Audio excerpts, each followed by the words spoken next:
April 14th, 1912. A ship so grand, they said God himself couldn't sink it. They were wrong. 3 years, 3,000 workers, every rivet, every beam, every inch of steel, forged to create the greatest vessel the world had ever seen. The RMS Titanic wasn't just a ship, it was a floating city. Fine dining, ballrooms, swimming pools, a palace on the water. For those who could afford one. On board, the richest people on Earth and the poorest. 2 worlds separated by a few flights of stairs. Neither knew what was coming. Captain Edward Smith, 62 years old, decorated, celebrated. This was supposed to be his final voyage before retirement. Six separate ice warnings reached the bridge that day. 6 chances to slow down, 6 chances to change course. All 6 ignored. The men tasked with spotting danger had no binoculars. The case was locked. The key? Left behind in Southampton. In the darkness, they were searching with nothing but their eyes. 11:40 p.m. Lookout Frederick Fleet saw it first. He rang the bell 3 times. 3 times! Then picked up the phone and said 4 words. Iceberg, right ahead! The collision lasted less than 10 seconds. 10 seconds of steel grinding against ice, tearing a wound 300 feet long below the waterline. 10 seconds that killed 1,500 people. In the first-class dining room, the band kept playing. Champagne kept flowing. Most passengers didn't even know. Below them, the ocean was already inside the ship. There were 20 lifeboats, enough for 1,178 people. The first one launched with 28 aboard. It had room for 65. They rowed away anyway and left the others to drown.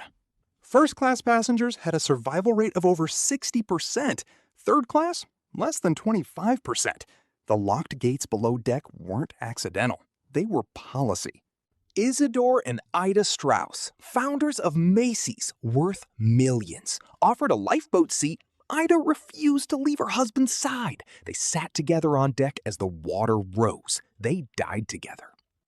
8 musicians. Not one of them was required to stay. Not one of them left. They played for over 2 hours as the ship went down. None of them survived. At 2:17 a.m., the stern rose out of the water. The lights flickered, then went dark. The ship broke in 2, and in less than 4 minutes, the greatest ship ever built vanished beneath the surface. The water was 28 degrees Fahrenheit, below freezing. In those conditions, the human body survives less than 15 minutes. The lifeboats were right there.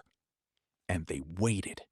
For over a century, one question has haunted historians. Was it really the Titanic that sank that night, or her nearly identical sister ship, the Olympic, switched for an insurance payout?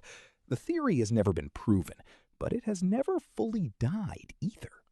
At 4:10 a.m., the RMS Carpathia arrived. She had raced through the night, pushing her engines past their limits through iceberg-filled waters. She saved 710 lives.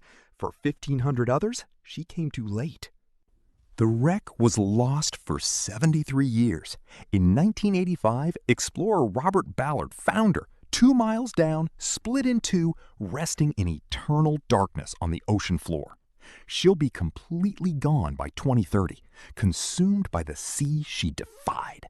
Today, every ship carries enough lifeboats for every soul on board. Ice patrols guard the North Atlantic. Wireless communication is mandatory. 1,500 people died so that the ocean would never take us by surprise again. We remember them. We always will.